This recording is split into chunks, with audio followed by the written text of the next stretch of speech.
preocupantes desde una mirada crítica y diferente. Yo soy Nelly Luna, editora general de Ojo Público, y los quiero invitar durante este programa a enviarnos sus preguntas en esta transmisión vía Facebook o a través de nuestra cuenta en Twitter, @ojo_público, y luego además nosotros estas preguntas iremos recogiéndolas para plantearlas a los invitados que hoy nos acompañan. Antes de comenzar el programa, además, hemos presentado una serie de hechos relevantes que han ocurrido durante esta semana y que nos hacen pensar también cuál es el papel que los estados están teniendo para enfrentar la pandemia y los altísimos costos e impactos humanos que tenemos en pérdidas de personas y de muchos grupos vulnerables, como son los grupos indígenas. Durante los últimos días, las cuarentenas se han levantado en varios países de América Latina, pero el incremento de casos y fallecidos continúa en aumento.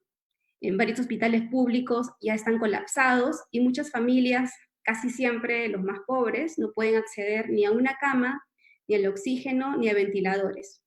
Al otro lado, han surgido denuncias de cobros excesivos y abusos en las clínicas del sector privado, que se han estado incrementando conforme también los casos se van extendiendo. Y en este contexto de desesperación e incertidumbre, muchas autoridades locales hemos visto que han comenzado a distribuir como profilácticos medicamentos y fármacos que no tienen evidencia sobre una eficacia ante la enfermedad. ¿Cuál es el panorama que tenemos en América Latina respecto a los próximos meses, cuando todavía no hay una fecha segura para una posible vacuna? Para eso hemos invitado hoy día a un grupo de expertos, epidemiólogos, investigadores sociales, para que nos ayuden a responder cuál es la estrategia durante los próximos meses en nuestros países y cuánta de esta estrategia es netamente sanitaria y cuánta más bien política y económica, ¿no? Para hablar de esto, entonces, hoy día nos acompaña Zulma Cucunabá, que es una reconocida epidemióloga colombiana e investigadora del Imperial College de Londres y ha participado en la construcción de modelos matemáticos para entender además el avance de esta pandemia. También está con nosotros Valerie Pasoldán, una investigadora peruana, doctora en salud pública y profesora asociada y directora de la Oficina de Salud de América Latina de la Universidad de Tulane en Estados Unidos, e investigadora también de la Universidad Cayetano Heredia. También está con nosotros Gabriel Carrasco, epidemiólogo peruano e investigador asociado al Instituto de Medicina Tropical Alexander von Humboldt, y actualmente reside en Estados Unidos, donde lleva el doctorado en la Universidad de California. Y también damos la bienvenida a Cristóbal Cuadrado, médico chileno e investigador en salud pública y actualmente asesor del Colegio Médico Chileno, que ha estado además monitoreando la estrategia que este gobierno ha impulsado durante los últimos meses y los costos, además, que Chile ha tenido que enfrentar, además luego de una crisis que ya venía, una crisis social asociada a la desigualdad y otros derechos en los últimos meses. Bienvenidos a todos y a todas, y esto es Ojo Público Pregunta. Comenzamos entonces con usted, doctora Zulma, y quisiéramos empezar hablando sobre cómo esta pandemia ha expuesto la precaria infraestructura de los servicios de salud pública en América Latina y cómo las cuarentenas buscaron en un inicio aplanar la curva para precisamente no saturar, ¿no?, a los hospitales. Sin embargo, durante las últimas semanas, conforme ha ido agravándose y presentándose la crisis económica, han aparecido unos discursos y miradas críticas, ¿no?, sobre qué tan eficiente fueron o no las cuarentenas.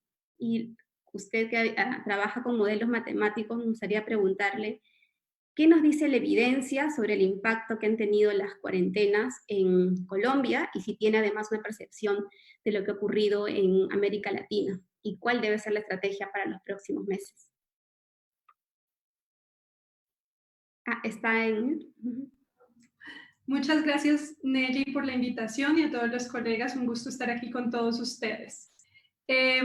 Precisamente, yo creo que América Latina, pues hay varias características que hacen de América Latina una región muy especial, que no es directamente comparable con lo que ha sucedido ni en Europa ni en Estados Unidos.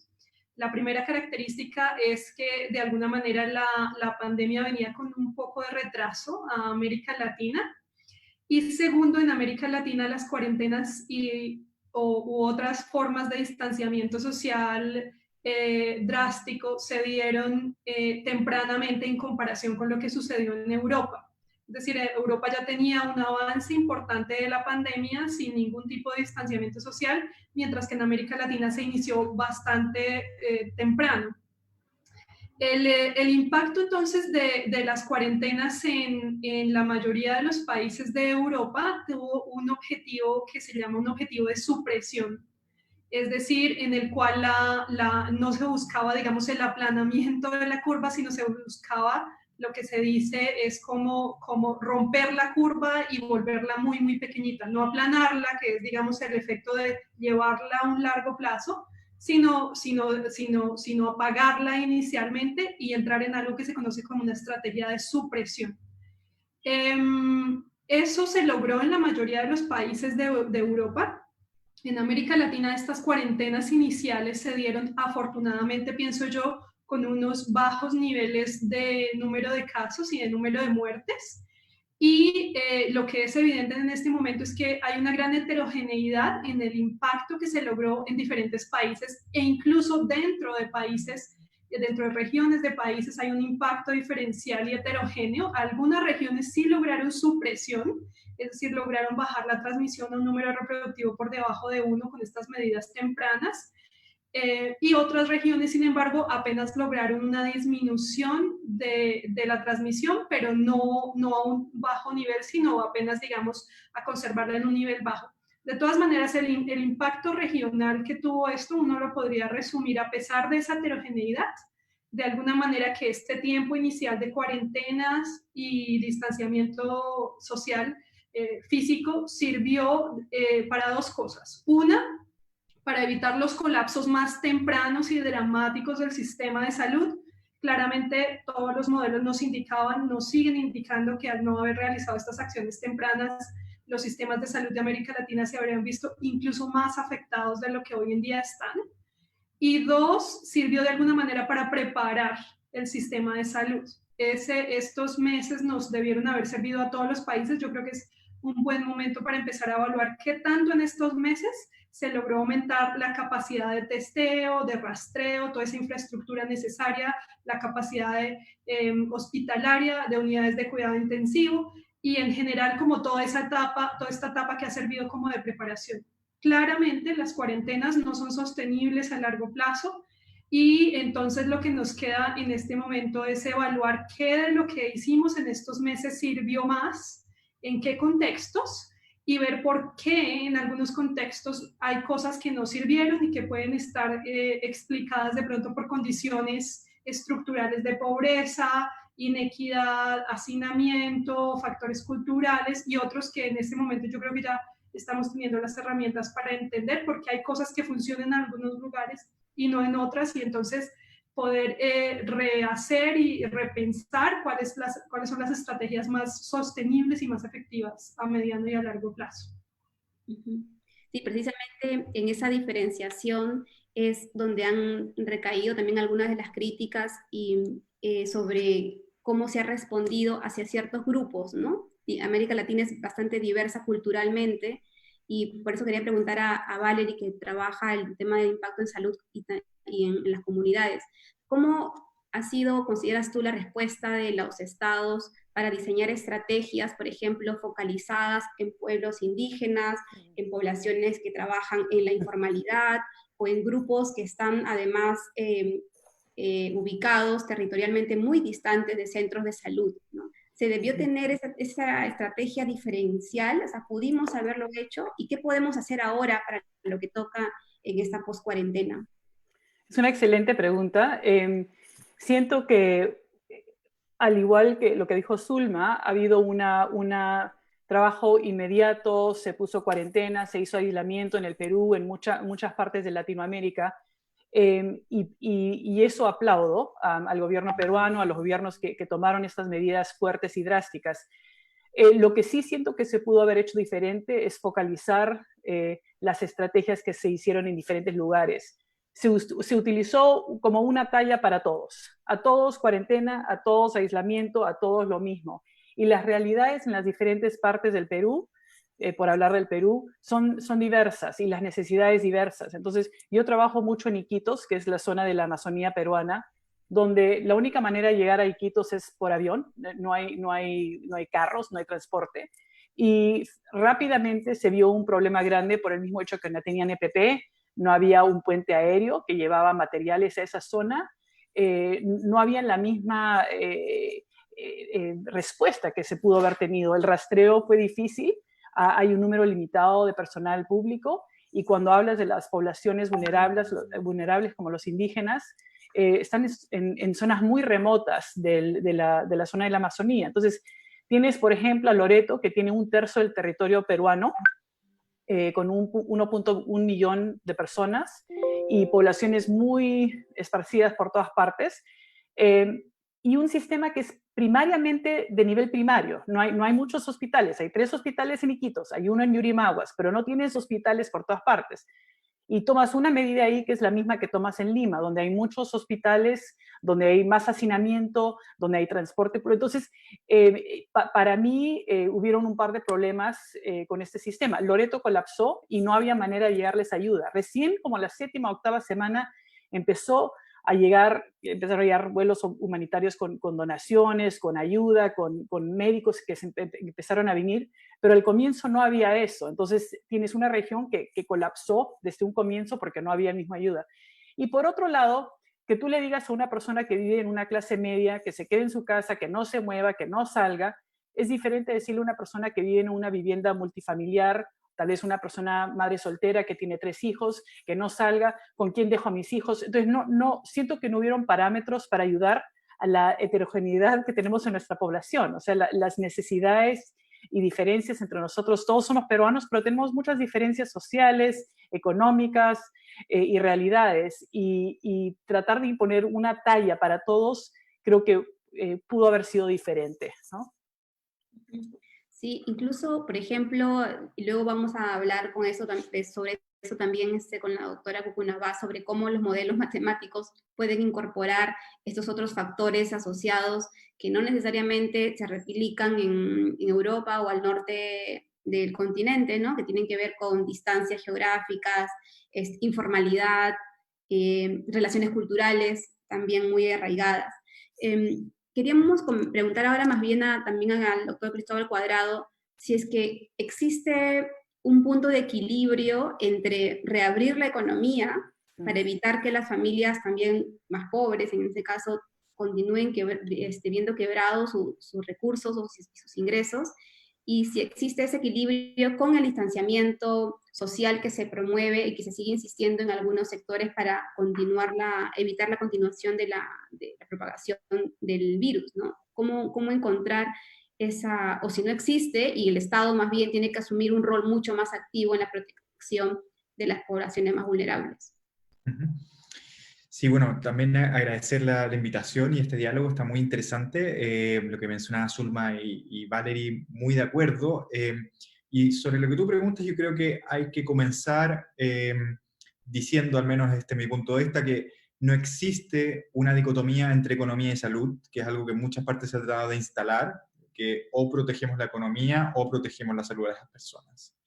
Y esa falsa dicotomía que se ha tratado de instalar, yo creo que ha hecho mucho daño en cómo se comprenden las políticas públicas para enfrentar la pandemia. Un primer hecho que yo creo que habría que haber reconocido tempranamente es que la evidencia que tenemos de pandemias previas demuestra que medidas epidemiológicas más estrictas y de control generan una reactivación económica más pronta también. Por lo tanto, desde una perspectiva económica, la mejor inversión es tratar de generar una contención lo más efectiva y precoz posible de la pandemia, porque eso genera el menor impacto también desde el punto de vista económico, no solamente sanitario y social como hemos estado hablando hasta ahora. A mí me sorprende mucho porque eso, que es lo que la evidencia empírica de las experiencias pasadas nos demuestra, no, al menos en Chile, y creo que en muchos otros lugares no se puso sobre la mesa o no estuvo realmente sobre la mesa. Y los grandes sectores económicos y empresariales empujaron por mantener la economía abierta, ¿sí? Al menos eso fue lo que pasó acá en Chile. empujaron por ende a que el gobierno tomara decisiones de no implementar cuarentenas masivas como en otras partes de Latinoamérica de manera inicial, y eso explica en gran medida la situación epidémica de Chile, que es una situación muy, muy problemática, con tasas que son de las más altas de la región, lamentablemente, en el número de fallecidos. Entonces yo creo que eso es lo primero que hay que decir. ¿Y cuál es la alternativa entonces? Hay que entender de que la política sanitaria de poder suprimir el brote epidémico precozmente necesita una política social y económica que vaya de la mano. No se puede entender aquí que hay solamente una política que se instaura en cuarentenas, sino que al lado de esa política tiene que estar también cómo yo voy a garantizar condiciones materiales para que las familias puedan alimentarse, para que las familias que viven en hacinamiento puedan cumplir sus aislamientos sin tener el riesgo de estar contagiando al resto de su grupo familiar. Darles garantías también de que los trabajos para aquellas personas que son formales van a seguir existiendo cuando ellos pasen la pandemia, ¿no? Y esas garantías mínimas son las cuales los gobiernos deberían haber estado trabajando muy tempranamente. De nuevo, volviendo al caso de Chile, nosotros luego de 4 meses de pandemia, recién ahora se está aprobando un subsidio familiar de emergencia que no alcanza a cubrir la línea de emergencia, o sea, la línea de la pobreza, como subsidios directos a los hogares. Y ese tipo de falencias en términos de la política social y económica, sin duda que han impactado en una ineficiente respuesta sanitaria. Y entendiendo cómo están imbricadas estas dos cosas, entonces la paradoja es que quienes han empujado una determinada forma de gestionar la pandemia que pretendía proteger la economía, en realidad lo que han hecho es hundir más la economía, hundir más también las condiciones de posibles empleos para las personas que van a verlos afectados por la pandemia.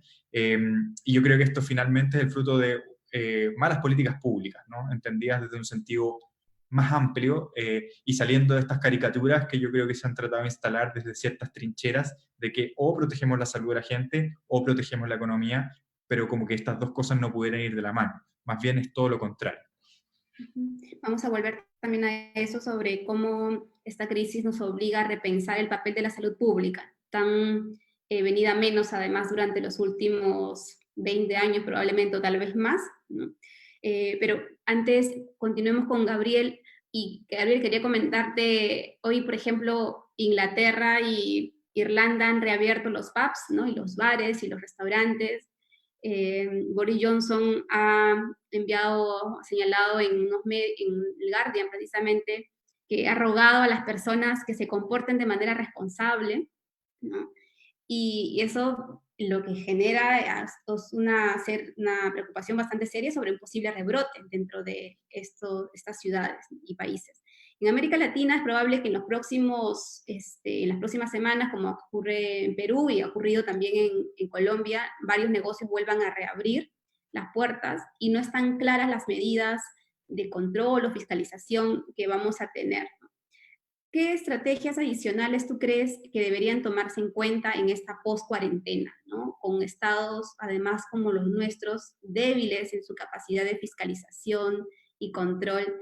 El Imperial College hablaba de bloqueos intermitentes, pero también aquí se está hablando del rastreo de contactos. ¿Qué alternativas hay desde la realidad de nuestros países para continuar con estas estrategias? ¿Estás en mute? Sí, gracias Nelly. Igual, gracias por la invitación. Muy feliz de estar acá con grandes amigos y colegas. Para empezar, la respuesta a esa pregunta, creo que se ha formado otra dicotomía que ya hablaba Cristóbal, pero es más como la culpa de esto la tienen las personas individuales por malas prácticas versus el Estado es el que está haciendo todo mal y proveyendo servicios, al proveer protección a sus poblaciones, ¿no? Entonces, en esa dicotomía que finalmente se pimponean las responsabilidades, es que siento que hay un cortocircuito, al menos en Perú, entre la planificación de medidas y su implementación final, ¿no? Entonces, ese cortocircuito, que estas dirían, si la planificación no incluye la implementación, pues es una mala planificación, ¿no? Por poner un ejemplo de respuestas muy tempranas que se dieron como subsidios y los bonos, que no estoy seguro de este dato, pero tardaron mucho tiempo y quizás hasta ahora no se ha finalizado la primera ronda de entrega de estos bonos, demuestran esa respuesta rápida, pero las faltas de mecanismos para aterrizarlos en un contexto de Perú que tiene sus particularidades, ¿no? Muy informal, poca digitalización, poca bancarización. Y lo mismo si es que miramos hacia propuestas más epidemiológicas, ¿no? Se habla mucho del rastreo de contactos y de cómo transitamos hacia esta nueva fase 3 sin tener implementados un rastreo de contactos digital. Y, y muchas personas como que apuestan gran cantidad de sus energías en el rastreo de contactos digital. Yo estoy totalmente de acuerdo que se debería hacer rastreo de contactos. No estoy seguro si para la realidad de Perú el rastreo de contactos digital va a ser una solución, básicamente por la penetración que podría tener el aplicativo que se va a usar. Y estamos hablando de mundos diferentes si es que vemos Lima o zonas urbanas de las grandes ciudades del Perú versus zonas más rurales. Entonces, lo que creo que el punto de partida clave para esta transición siempre debió ser tener un sistema de vigilancia epidemiológica robusta, que es algo que no lo tuvimos antes de la pandemia porque además de descuidar mucho tiempo nuestro sistema de salud, nunca nos tocó, en el pasado cercano, nunca nos tocó un brote tan fuerte, ¿no? Llegamos a convivir con la malaria, llegamos a convivir con el dengue, llegamos a convivir con múltiples brotes, pero nunca algo que nos remeciera de la forma que lo ha hecho COVID para decidir montar un sistema eficiente, ¿no? Entonces, somos un país que tiene múltiples, en salud por lo menos, tiene múltiples sistemas que coexisten, que no se comunican muy bien, y peor aún, no hay una interoperabilidad con otros sistemas de otros ministerios como el de economía o el de desarrollo e inclusión social, el de la mujer. Entonces, hacer planificación fina, que es lo que se debió planear en todo este tiempo de cuarentena, se topa con una realidad donde no hay información para esa finura, ¿no? Creo que al mismo tiempo, al hacer trazabilidad de contactos, por ejemplo, estas iniciativas en Perú no las están liderando precisamente el sistema de salud, sino están en un aplicativo liderado por PCM, que es la Presidencia del Consejo de Ministros. Y entonces lo que genera en el ciudadano es navegar entre múltiples sistemas que se está trabajando en conectarlos, pero finalmente lo que se debería tener es un sistema robusto que permita esa integración, ¿no? Sí, vamos a volver a eso ahora, Gabriel. Nos ha llegado una primera pregunta de Ricardo Gabriel Sigapauta. Se la plantea a Zulma y a la doctora Valerie. Dice, si todos deberíamos hacernos la prueba para garantizar, ayudar a la labor de prevención del Estado. A los ciudadanos deberían hacerse con síntomas o sin síntomas sus pruebas de COVID o no. Es una excelente pregunta. Yo creo que muchas personas tienen esa misma inquietud y debo empezar por decir que en un sistema ideal podríamos, por supuesto, sería ideal hacernos todos una prueba y tener la posibilidad de hacer la prueba, de tener el resultado en menos de 24 a 48 horas y de tener la posibilidad de realizar estos aislamientos. Esto, sin embargo, es decir, la posibilidad de que todos los ciudadanos hagamos prueba una vez no garantiza nada, entonces en ese sistema ideal también tendríamos que hacerla de forma repetida, una vez cada semana o algo así.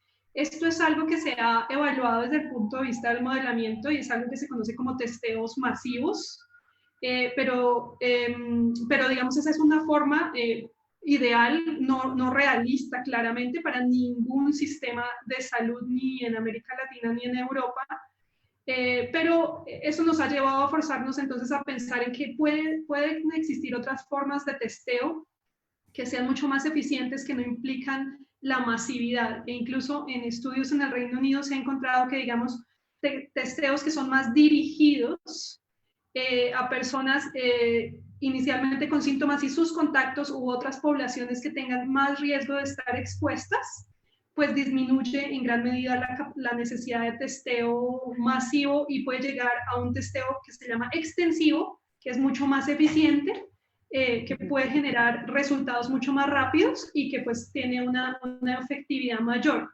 Sin embargo, lamentablemente América Latina, por las cifras que yo he visto al menos, la mayoría de los países no cuentan ni siquiera con la infraestructura de un testeo extensivo.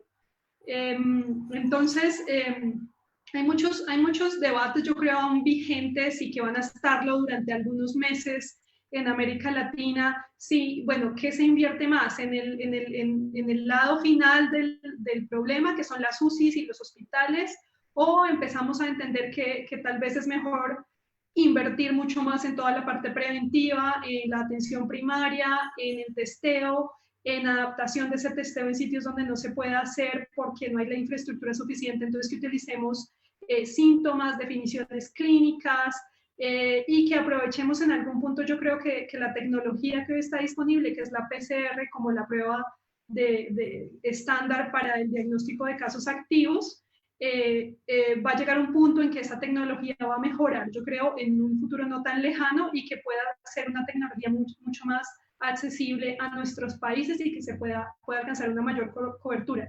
Ciertamente, el mundo ideal es lejano del mundo real y entonces nos toca ver dentro de la escasez de recursos cuáles son las cosas que son más adaptables a la realidad de cada país.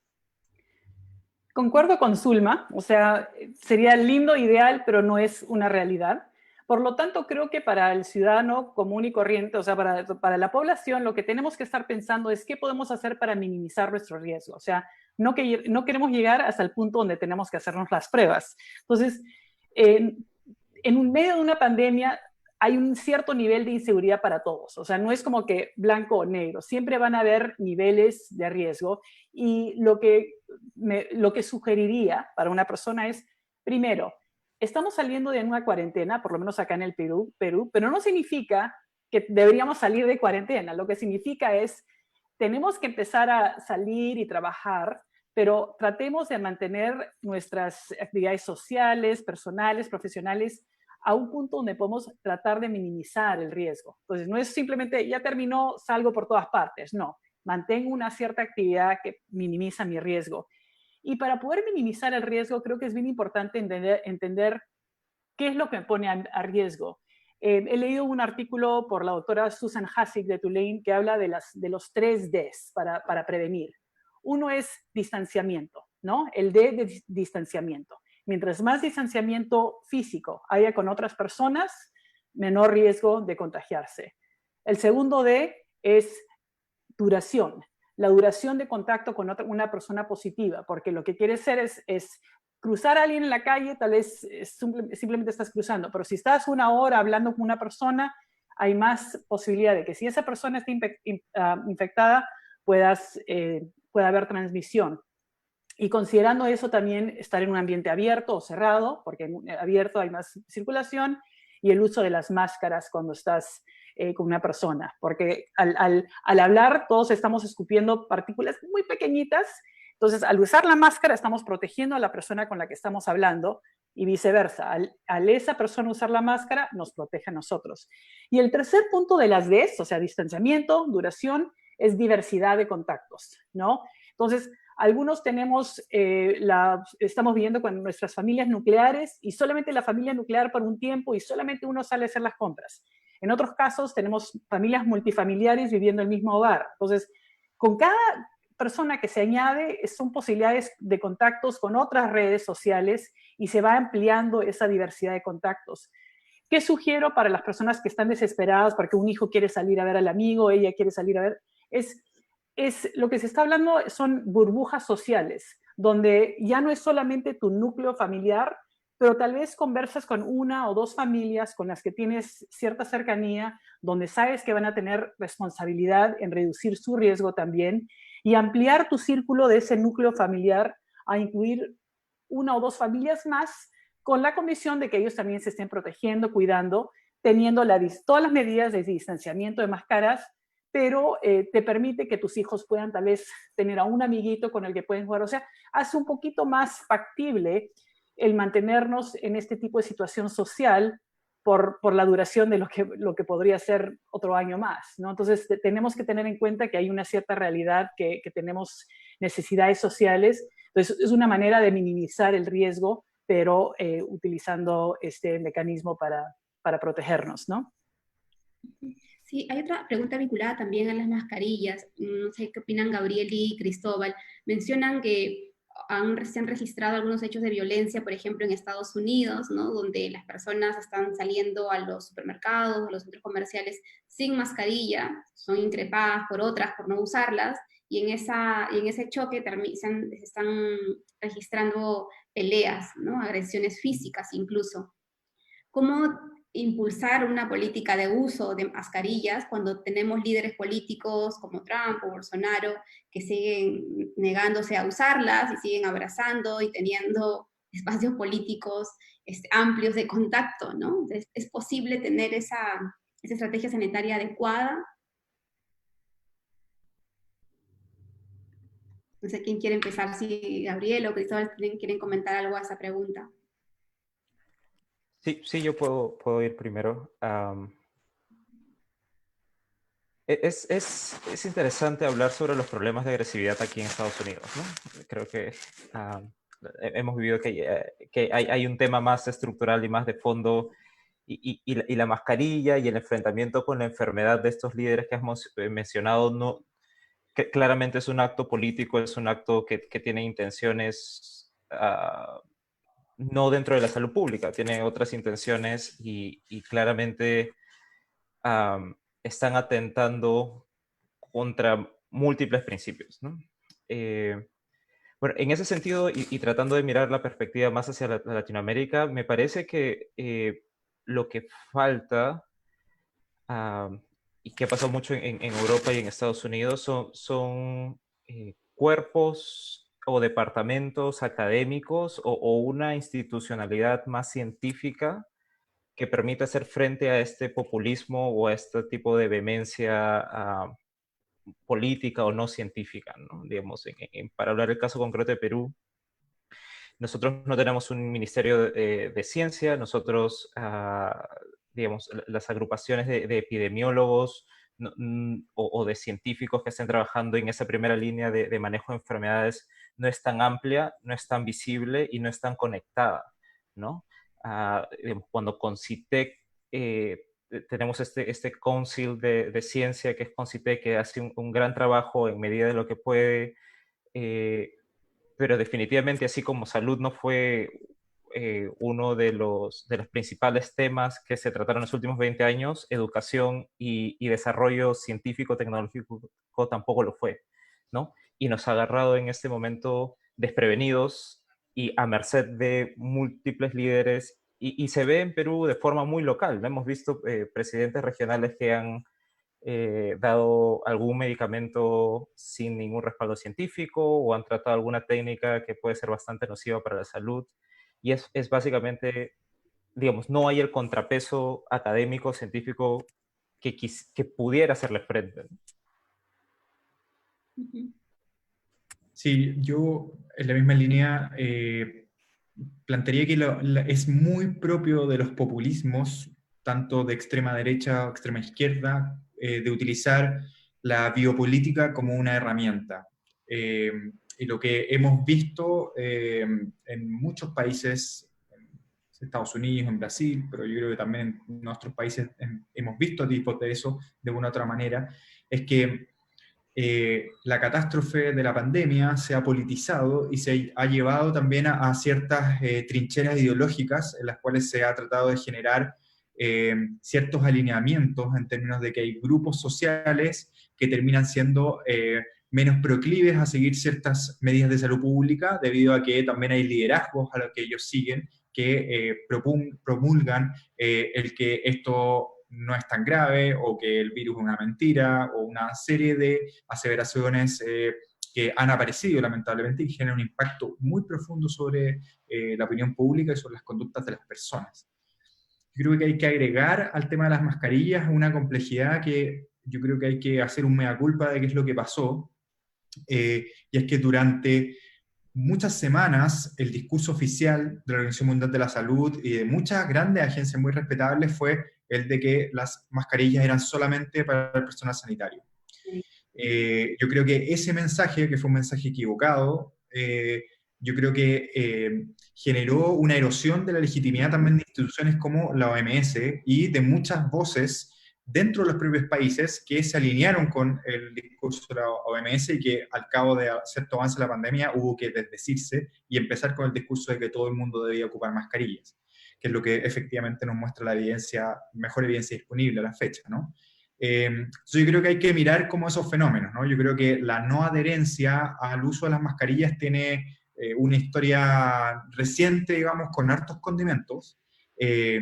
Ahora, las respuestas de violencia, yo creo que eso también se enmarca dentro de ciertos patrones sociales propios de los países. Estados Unidos tiene lamentablemente un problema muy severo con la intolerancia, la violencia en muchas dimensiones, y yo creo que evidentemente en este contexto también el virus va a ser como una nueva fuente de conflictividad, ¿sí? dentro de las comunidades. En Chile, por ejemplo, nosotros tenemos un severo problema de legitimidad de las instituciones, asociado a nuestro estallido social reciente, y la pandemia ha sido un momento en el cual las autoridades que no eran creíbles ahora son aún menos creíbles. Y eso ha llevado también a muchos problemas de cómo se logran llegar con mensajes efectivos a muchos grupos. Y probablemente a distinta escala hay múltiples países enfrentando problemas como este. Bien, Cristóbal. Vamos a retomar un poco el tema en la línea epidemiológica donde nos quedamos. Y para hacer epidemiología, nos lo van a decir ustedes, se necesitan datos, ¿no? Datos de calidad. Y empezamos este bloque con Cristóbal porque hace unas semanas, recientemente, Chile tuvo que sincerar la cifra de fallecidos, ¿no? Que inicialmente solo estaban registrando los fallecidos con pruebas PCR y no los otros cuadros clínicos o asociados a los síntomas de esta enfermedad. ¿Cómo ha sido en Chile, desde tu perspectiva, esta vigilancia epidemiológica respecto a cómo ha avanzado la pandemia? Y si crees que hay información que no está siendo pública o no se está transparentando, ¿qué elementos tienen ustedes para acompañar ese proceso de estrategia sanitaria que tuvo el gobierno?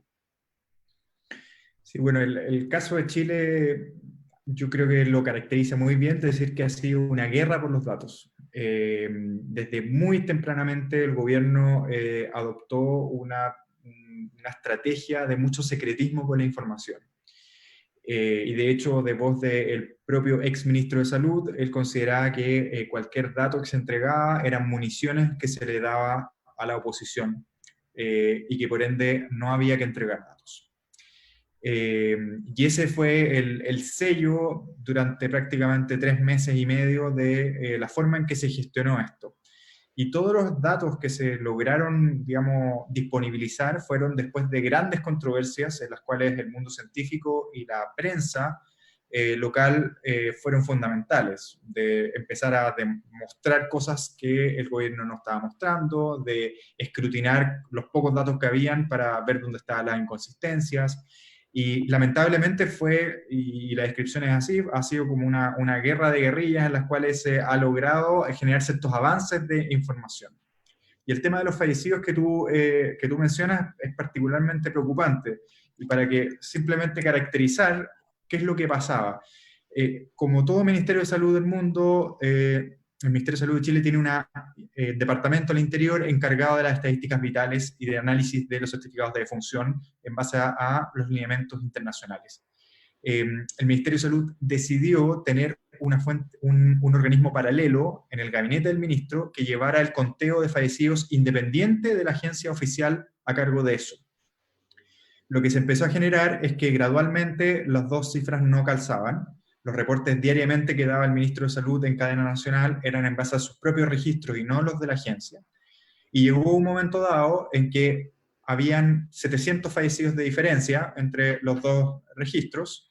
La prensa estaba presionando por esto porque las cifras no cuadraban por ninguna parte cuando ellos hacían ciertas auditorías a lo que pasaba en los hospitales. Entonces el ministro tuvo que sincerar de que habían casi 700 casos que ellos no habían contado. Y más aún, luego vino otra batalla en la cual finalmente reconoce el ministro de Salud que solamente estaban incorporando a las personas que tenían al momento de su fallecimiento un test de PCR positivo, pero no estaban sumando a las personas que no se habían alcanzado a tomar una prueba de PCR, pero tenían cuadros clínicos sospechosos, casos que tenían PCR no concluyentes, casos que tenían un escáner que era concordante con un coronavirus y un cuadro clínico, y así, una serie de otros criterios que estaban dejando fuera. Raya para la suma, finalmente el número de fallecidos era prácticamente el doble de los que eran directamente atribuibles a COVID. Y hoy día Chile tiene casi 10.000 personas fallecidas que son atribuibles a COVID. Y que es lamentablemente una situación muy, muy, muy grave. Y recién Gabriel mencionaba el tema del Ministerio de Ciencias, que ha sido una gran decepción para nosotros. Nosotros logramos generar un Ministerio de Ciencias, fue una gran demanda de la comunidad científica durante años, y lo que nos pasó durante esta pandemia es que el ministro de Ciencias se transformó en un político más, y no cumplió su rol, digamos, de que uno habría esperado de llevar la voz de la ciencia a este tipo de discusiones, sino que más bien fue cooptado y capturado por los intereses políticos. Básicamente él es un ministro del gabinete del presidente de la República. Entonces es muy interesante ver cómo finalmente un sello, yo creo, muy lamentable de lo que pasaba en muchos países es que se han politizado los datos, se ha politizado la gestión de la pandemia, y que se ha dejado a la ciencia y a los expertos en un lugar relegado porque se les considera no funcionales a los discursos que quiere entregar la autoridad. Gracias, Cristóbal. Doctora Cucunova, ¿qué opina? O sea, ¿cómo trabajar si los datos ya vienen con este sesgo, que es el filtro que nos dan los gobiernos? ¿Cómo se pueden elaborar los modelos matemáticos o cuán eficaces pueden ser los resultados que estos modelos nos dan sobre el avance de la pandemia? ¿Y qué nos dicen los modelos sobre los próximos meses, ¿no? Ya con las cuarentenas levantadas? Para comenzar, sobre el tema de la calidad de los datos, es ciertamente uno de los factores que más hemos visto, digamos, la diferencia en América Latina. Algunos sistemas en algunos países de alguna manera llevaban algunos años tratando de fortalecer sus sistemas de vigilancia. Lo digo específicamente por el caso de Colombia. Yo creo que con todas las imperfecciones que hay y con todo lo que falta, digamos, ha habido un ejercicio de transparencia y de datos abiertos desde el día 1 de los casos, y hay un reporte individual de caso con variables de análisis de tiempo, persona, lugar, para todos los casos que se han reportado. Todos los casos confirmados y todas las muertes, y esa información está de acceso al público. Eso ha pasado en varios países de América Latina y yo aplaudo eso enormemente, porque creo que los países que han sido más abiertos en sus datos se ha generado, como lo mencionaba Cristóbal, una mayor confianza también de la gente hacia las instituciones, lo cual es clave, es fundamental en la respuesta a la pandemia. Y adicionalmente, pues, algo que cada vez va siendo más importante, y es que nos permite entender la magnitud del problema y aprender a tomar decisiones cada vez más informadas por los datos. Y esas decisiones no solamente son de salud pública, sino que se pueden transformar en decisiones individuales de toma, de cómo analizo el riesgo que tengo como persona, sabiendo que mi ciudad, mi barrio, mi región tiene, por ejemplo, un brote activo muy grande. Eso por el lado de los datos. Entonces yo creo que todo el esfuerzo que podamos hacer por mejorar, por un lado, la transparencia, la agilidad y la infraestructura de toda la vigilancia va a ser muy positivo para la región. El tema de que los datos solamente son los de casos confirmados por PCR, yo creo que eso es algo que es común en la mayoría de países, incluso en Europa. Y en el caso, por ejemplo, de Colombia, apenas se acaba de crear una comisión del Departamento Nacional de Estadística y el Ministerio de Salud para analizar todo lo que son muertes sospechosas. Entonces, muy seguramente yo creo que en ese ejercicio, pues el número de muertes que oficialmente en Colombia está alrededor de 3.300 va a aumentar probablemente a una cifra muy cercana al doble también una vez, es decir, hay que esperar, pero digamos las muertes sospechosas siempre son más. Esos ejercicios que a veces son mucho más rápidos en algunos países, América Latina tiene un rezago muy grande en análisis de muertes y no es de esta pandemia, digamos que es una cosa que ya venía de años, entonces como que ponerse al día en todos esos rezagos, o sea, en 3 meses no es tan fácil, pero yo creo que hay unos buenos esfuerzos allí. Con respecto a los modelos, entonces, yo creo que vamos aprendiendo muchas más cosas. Digamos, al inicio para América Latina estábamos siguiendo, de acuerdo a la poquísima o cero información que teníamos sobre el virus, pues teníamos unos modelos de propagación. Los modelos, hay que decirlo, tienen mucha incertidumbre y también tienen muchas limitaciones. Y es muy importante saber que los modelos, la mayoría de los modelos matemáticos no son modelos predictivos. No es el objetivo nuestro predecir qué va a pasar.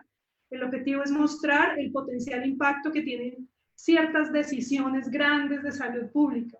Pero esas decisiones, de alguna manera, también van a depender de muchas decisiones individuales, de muchas decisiones de la comunidad. Entonces, al final, esos modelos no se pueden utilizar de forma predictiva, excepto en algunos pocos casos donde se hacen predicciones de corto plazo, de 1 semana, 2 semanas, que eso sí tienen ese objetivo de predictibilidad. Pero los modelos matemáticos de estrategias grandes lo que nos dicen es cuáles son los potenciales escenarios en términos de cuánta capacidad hospitalaria más o menos necesitaremos si tomamos esta decisión o esta otra. La mayoría de los países de América Latina están aumentando la movilidad, aumentando el contacto social y digamos ya sabemos que esa circunstancia nos va a llevar a mayores contagios.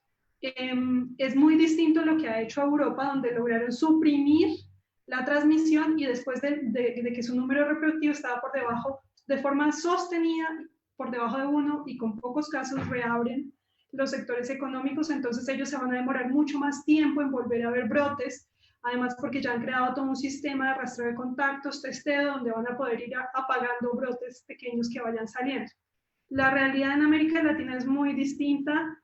Nosotros estamos abriendo las economías cuando nuestras curvas todavía están en crecimiento y cuando el número reproductivo sigue por encima de 1. Entonces, es natural, digamos, dado esas circunstancias, que lo que vamos a observar pues es un incremento de casos. Y yo creo que hay que ser muy transparentes con eso, con la población, porque tampoco se le puede, si no tenemos los medios económicos para garantizar confinamientos, otros confinamientos y otras estrategias de ese tipo, entonces tenemos que ser realistas también en decir, bueno, eso por ahora no podemos alargar esa situación tal vez en muchos países, pero entonces tenemos que hacer énfasis en todo lo otro que no implica el confinamiento. Y está, por ejemplo, las estrategias que mencionaba Valeria hace un momento, pero también está el tema del rastreo de contactos, el tema de una pedagogía realmente que llegue a las personas y donde las personas puedan entender los riesgos y puedan empezar a entender el riesgo para sí mismo y para su familia y para su comunidad en cada una de las pequeñas decisiones que se está tomando diariamente. Va a llegar pero seguramente... Si las actividades se han reabierto y usted menciona que el ritmo y el crecimiento va a continuar, ¿de qué hablamos cuando las autoridades mencionan el tema de la meseta, ¿no? Entonces, ¿va a haber alguna vez, en algún momento, una meseta? Es muy probable, es decir, es muy probable que en la medida en que los sistemas de salud se van copando, dado que, digamos, hay unas curvas de ascenso, en la medida que el sistema de salud se va copando, si no se toman medidas drásticas que vuelvan a bajar la transmisión, entonces solamente quedan 2 alternativas, o que siga subiendo o que se quede en ese mismo estado. De todas maneras, el hecho de que los sistemas de salud se vayan copando va a llevar de alguna manera, de forma reactiva, que la misma población incremente algunas de las medidas de protección y digamos como que el efecto entre una y otra cosa muy probablemente va a llevar en varias regiones a que se mantenga, digamos, en esa meseta alta de la máxima capacidad hasta que no se tome una nueva decisión de una disminución drástica del número de contactos. yo creo que no, tal vez ahora mismo no hay la capacidad aún en todos los países de América Latina para estrategias de supresión, excepto en algunos pocos países, pero yo creo que en un mediano y largo plazo, yo sí creo que es prudente que América Latina se empiece a evaluar cuáles serían potencialmente los escenarios de lograr una supresión sostenida, y eso implicará unas estrategias mucho más fuertes, pero mucho más eficientes y más cortas. De pronto, un buen cambio de estrategias a largo plazo yo creo que va a ser necesario más adelante. Quiero agregar una cosita a lo que había dicho, que tal vez, creo que algunos tal vez han escuchado lo de la inmunidad de rebaño, y una cosa que se tiene que considerar es, efectivamente, o sea, si no hay manera de controlarlo va a seguir creciendo, pero llega un punto donde hay tantas personas en la población que ya han estado contagiadas, que ellos funcionan como una barrera a la propagación del virus, ¿no? Entonces, hay varias maneras de crear esta barrera. Si la gente se vacuna, entonces el virus no puede transmitirse entre las personas porque la persona está vacunada, entonces no entra por acá. El virus necesita al humano para poder propagarse, ¿no? Entonces, si la persona está vacunada o si ya ha tenido COVID y hay una cierta inmunidad por haberlo tenido, entonces el virus no se puede propagar por ese camino y a veces se apaga, ¿no? Entonces, en la mayoría de países donde hemos tenido brotes fuertes, la prevalencia o el número de personas dentro de esa comunidad que ha tenido aún es bastante baja, por lo tanto todavía hay oportunidad de que crezca. Pero hay ciertas ciudades que son chicas donde ha volado el virus, y la pregunta sería, hasta que tengamos datos, y tenemos que estudiar esto, para ver la prevalencia de cuánta gente en esa comunidad ya tuvo COVID, ¿no? Porque han habido gente con pocos síntomas, a gente con mucho... Pensemos en Iquitos, ha habido tanta gente que se enfermó en un tiempo corto, que se tendría que hacer un estudio de prevalencia, cuánta gente ha tenido, para ver si ya mitad de la comunidad lo ha tenido, y eso significa que va a ser un poco más difícil que el virus se propague. No estoy diciendo que ese es el caso, pero estoy diciendo que esa es una de las cosas que tomas en consideración. Entonces, todo depende de cada región, ¿no? Sí, y los estudios incluso más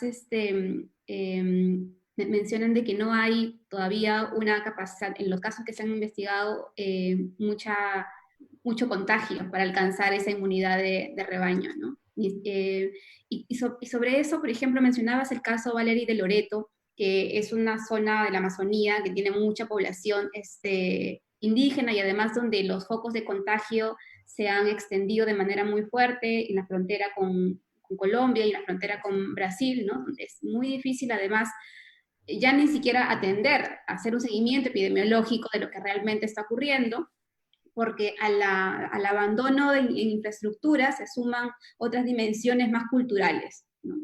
Entonces, ¿cómo hacer o diseñar una estrategia para proteger a estas comunidades que son particularmente pequeñas, o sea, en números son reducidas, pero que además tienen una cosmovisión distinta del impacto de la pandemia, y también relaciones sociales que se sostienen en la comunidad, o sea, porque todos viven en una sola vivienda, tienen rituales que implican el trabajo conjunto?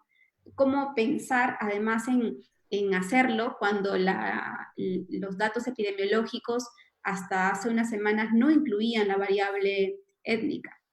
Sí. Bueno, es una pregunta muy difícil, por el mismo hecho de que la situación es extremadamente difícil. Tiene zonas donde no solamente no tenemos hospitales, apenas tenemos algunos establecimientos de salud, pero en muchas comunidades étnicas no las hay. No hay el tema de la vigilancia epidemiológica. Si alguien se muere, ¿dónde lo van a captar? ¿Dónde está el certificado de función? Han habido estrategias que, por tratar de ayudar, han a veces empeorado la situación. Por ejemplo, hubieron varias comunidades que se infectaron porque un alcalde quería ir a distribuir insumos, comida, ¿no? Pero al regresar a la ciudad donde venían, mitad del bote estaba infectado con COVID, y lo que habían hecho es distribuir COVID a las comunidades, ¿no? Entonces, creo que cuando se hacen estas actividades para tratar de ayudar, ya sea distribución, por ejemplo, el oxígeno. Es lo único ahorita que sabemos que podría funcionar. O sea, no hay una medicina, un medicamento que ha sido basado con un estudio aleatorizado, basado en la evidencia que sabemos que funciona. Lo que sí sabemos es que oxígeno ayuda. Entonces, veamos qué ha pasado en Loreto. No ha habido suficiente oxígeno. Finalmente, un padre colectó suficiente plata para hacer una planta de oxígeno. ¿Cómo hacemos que estos balones de oxígeno lleguen a las comunidades para que tengan en los diferentes centros acceso a oxígeno? ¿Cómo aprendemos de lo de Loreto para hacerlo en otras zonas del Perú? ¿Cómo nos aseguramos que ya vimos lo que pasó en Loreto, preparémonos en otras zonas de la Amazonía, en Madre de Dios, para que ya hayan plantas de oxígeno produciendo lo que se va a necesitar en un futuro cercano, ¿no? O ya está empezando a salir. Entonces, el mismo tema de cuerpo de médicos, o sea, he estado hablando a veces he hablado con Médicos Sin Fronteras para ver posibilidades de que vengan a la zona de la Amazonía, pero ellos mismos tienen ciertas condiciones que tienen que poder entrar y salir fácilmente. Entonces, si no es una ciudad donde tienes apertura de un aeropuerto o una manera de evacuar a los médicos, entonces hace que es una dificultad ingresar con un equipo médico. Además de eso, necesitas una cierta infraestructura para que funcionen. O sea, no solamente es el médico, sino la capacidad de poder intubar o tener la infraestructura médica y viceversa. Puedes tener la infraestructura médica, pero si se te muere los 2 o 3 médicos, o sea, eso es lo que pasó también en Iquitos. Al comienzo de la epidemia, muchos de los médicos, más de la mitad de los médicos en un momento que habían fallecido eran de Iquitos, ¿no? Entonces, en un lugar donde hay poco personal del primer nivel, poco personal en la primera línea, podríamos decir, fallecieron, ¿no? Y no tenían cómo llegar a ayudarlos desde un comienzo. Entonces, eventualmente ya se abrió el avión presidencial, se utilizó para movilizar a la gente. Perfecto. Una vez que eso ya empezó a funcionar, ya mejoró. Pero la pandemia trae a luz algo que todos los que trabajamos en salud pública sabemos desde hace tiempo. O sea, el sistema de salud pública no ha tenido una buena inversión hace siglos, ¿no? Piensa en los hospitales principales de Lima, muchos de estos son de hace más de un siglo, ¿no? Tenemos un sistema de salud que no ha tenido una inversión, están fragmentados, no tienen suficientes equipamientos de protección pública, los médicos y enfermeras no tienen un buen sueldo.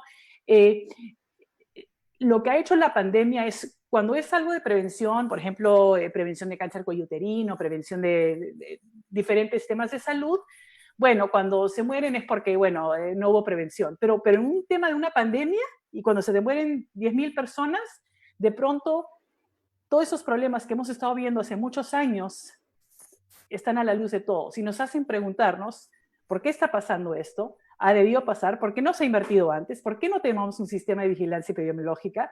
¿Por qué no hemos fortalecido los sistemas de salud antes? ¿Por qué recién ahora tenemos todos estos camas y ventiladores mecánicos? O sea, ¿por qué no hemos estado invirtiendo en la tecnología? Por ejemplo, se acaba de hacer una hackathon y tienes a personas diseñando apps y todos estos aparatos tecnológicos para aprovechar de lo que se puede usar con las tecnologías nuevas. ¿Por qué recién ahora? O sea, ¿por qué no lo hemos estado manejando desde un comienzo? O sea que ya es muy tarde quejarnos, pero creo que lo que sí se puede hacer es cómo utilizar esta experiencia, esta pandemia, esta crisis que nos ha pasado para decir por qué estamos donde estamos, dónde nos gustaría estar y qué tenemos que hacer para llegar a eso. O sea, cómo deberíamos... No es simplemente hacer un Frankenstein, como ya empezamos con esto, hay que añadirle esto, hay que añadirle esto, cosemos esta parte. No, es en el siglo, ¿no? En el año 2020, estamos en el 2020. ¿Qué tecnologías virtuales, internet, cómo podríamos estructurar nuestro sistema ahora, ¿no? Para servir a una población en una forma más eficaz, eficiente, ¿no? Hasta hace 2 meses, si tú eras una mujer que tenía un Papa Nicolau anormal en Iquitos, te referían a un hospital y se perdían. O sea, tenían que ir en persona a hacerse la cita, tenían que regresar en persona para la visita, si había una huelga, tenían que regresar en otro momento y se perdían en este proceso, ¿no? Pero ahora que tenemos celulares, que tenemos posibilidades de entrar a línea, que en el mismo hospital se podrían hacer cosas en línea, o sea, ¿por qué no aprovechar de las nuevas tecnologías para realmente crear un sistema fuerte y moderno? Sí, y en ese sentido, por ejemplo, Gabriel, ¿tú qué opinas sobre en el caso del registro de casos vinculados a COVID, pero también de otras epidemias? Por ejemplo, Perú tiene focalizada una zona en la población indígena al norte de Perú, una epidemia de VIH en población indígena, ¿no? Dentro del pueblo Aguajún. ¿Cómo el análisis epidemiológico del COVID conversa con otras epidemias y con otras enfermedades que están siendo monitoreadas, como la diabetes o otras condiciones, como el sobrepeso? O sea, no sé si en Perú, en Colombia o en Chile también lo vienen haciendo, pero es posible, existe esa información para encontrar y empezar a analizar si es que existe alguna prevalencia, dónde se encuentran estas poblaciones de riesgo y si los datos nos lo permiten hacerlo de esa manera. Sí, Gabriel, sí. sí.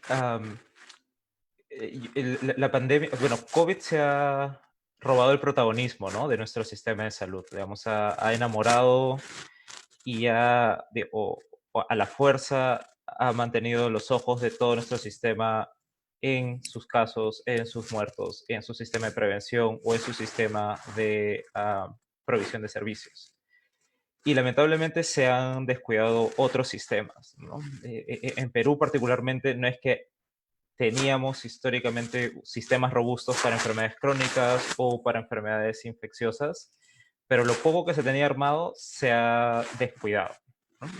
Por poner un ejemplo, los casos de malaria creo que están bajando en Loreto cuando es la época de más alta transmisión. Y eso es básicamente un artefacto porque se está muestreando menos. Y se está muestreando menos porque pues, se están ocupando en COVID. Y cuando hace un par de años, bueno, hace ya varios años, me parece 2011, cuando, por ejemplo, se interrumpió una estrategia financiada por el Banco Mundial de control de malaria, el rebrote al año siguiente fue muy severo. Fue más severo incluso que los años anteriores a los sistemas de control. Entonces, lo que tenemos que esperar ahora es, debido a este relajamiento en los otros frentes del sistema de salud, es que en los próximos años o en los próximos meses vamos a ver los efectos adversos, ¿no? Los que nos, muertes, falta de atención, que no es directamente por COVID, sino es a consecuencia de que se dejaron de atender por COVID. Y el exceso de muerte es un reflejo de eso, ¿no? Hemos visto distritos que tienen 700% de exceso de muerte. En Perú hay como 24.000 en general de exceso de muerte, que no todos son de COVID. Digamos, hay un subregistro de COVID, como pasa en Chile, en Colombia, pero también es parte de otras muertes que se dejaron de atender, ¿no? El Perú lo que hizo fue, al tener varios sistemas fragmentados, poco robustos, intentó hacer una fusión entre el INS y CDC. Y esta fusión no he visto, no lo conozco, pues, no he estado muy de cerca en estos grupos de trabajo, pero no he visto una evolución importante hacia transitar a un sistema robusto, ¿no? Como dice Valerie, debimos utilizar esta epidemia o esta emergencia como un catalizador. O sea, ya sabíamos que veníamos mal, aprovechemos que esto que es grave, que todos queremos salir de esto rápido, que todos queremos recuperar nuestra vida cotidiana y formemos un sistema más robusto, más potente, con las mejores tecnologías y no regresemos al sistema que ya teníamos antes, ¿no? Probablemente el próximo mes o el próximo año siguen habiendo los sistemas de información tradicionales. En Loreto, con seguridad, en muchos distritos todavía se va a hacer papel. Todavía no va a haber un sistema centralizado, van a seguir habiendo centros de cómputo.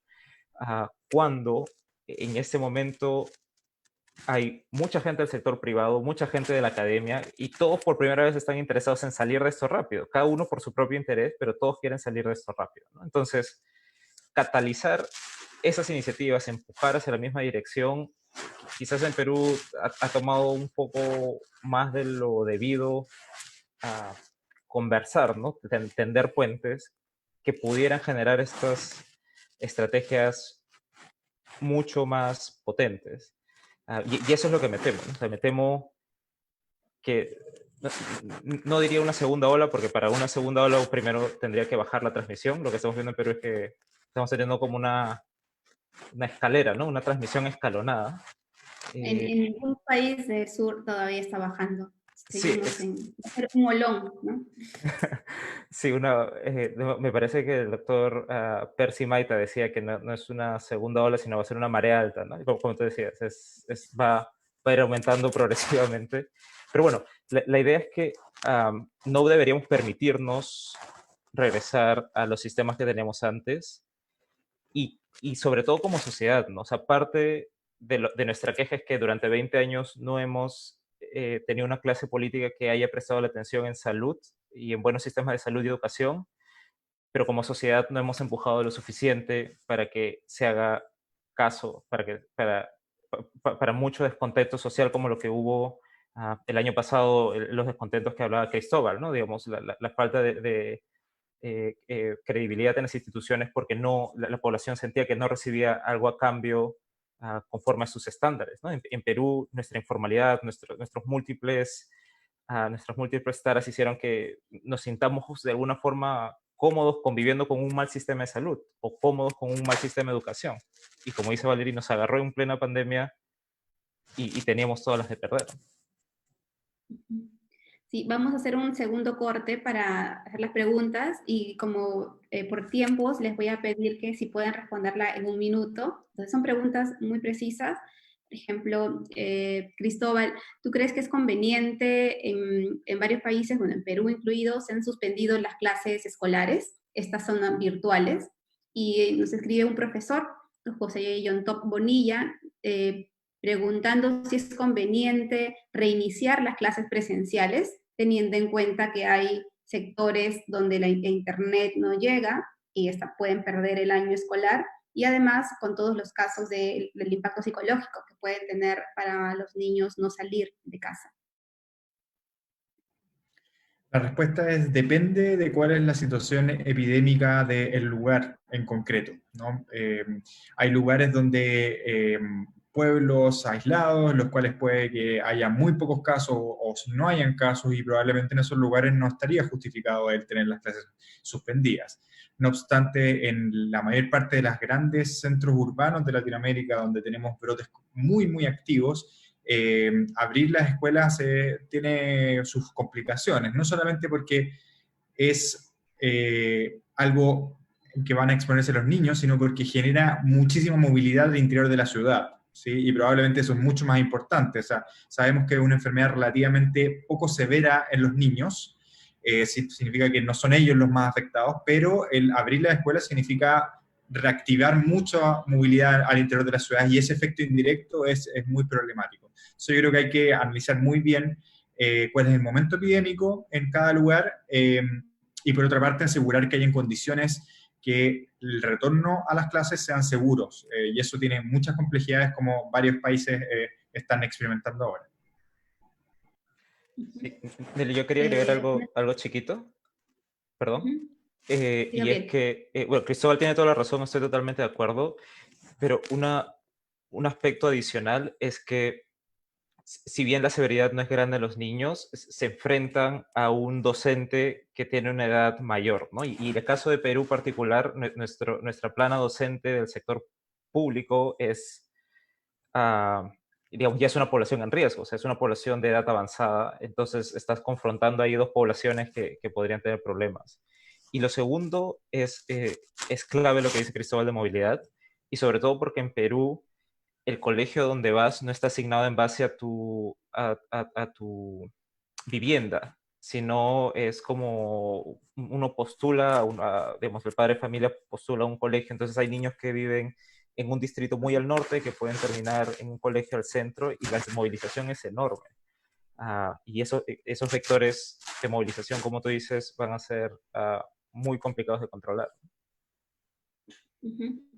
Hay una siguiente pregunta, Zulma, de Jorge Ruiz Cabrejos. ¿Cómo creen que se verá afectado la movilización internacional entre países en el contexto de la globalización? ¿Hay justificación para regularla regular el número de viajes para siempre o será algo temporal y si debemos reabrir las fronteras? Es muy importante esa pregunta. Hoy en día sabemos, y ya hay una muy buena caracterización en América Latina sobre las vías por las cuales ingresó el virus a la mayoría de nuestros países, y esto es, por supuesto, a través de los viajes internacionales y de los aeropuertos. Todo incremento de la movilidad interna o hacia el exterior va a generar aumento del número de casos. Entonces, digamos, pienso que algunos países van a empezar a poner algunas restricciones sobre aquellos países que no tengan la epidemia controlada, y esto ya lo estamos viendo en Europa. Digamos, los países que están en supresión permiten el ingreso fácil de viajeros internacionales que provenientes de países que también están en supresión, pero limitan el acceso de aquellos países que tienen transmisión activa.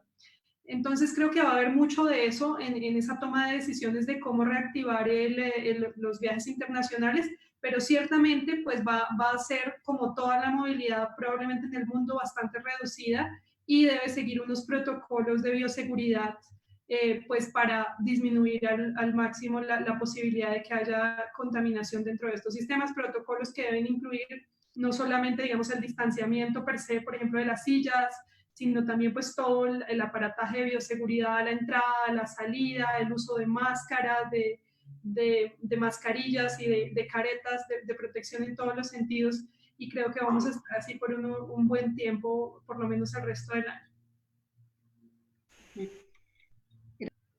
Vamos a dejar las últimas preguntas para el último bloque y continuamos más bien con un tema que yo personalmente también te quería consultar, Zulma, sobre un estudio en el que tú participaste y que se publicó incluso en The Lancet, dirigido por el Imperial College, donde estimaron que la letalidad del virus alcanzaba el 0,66%, ¿no?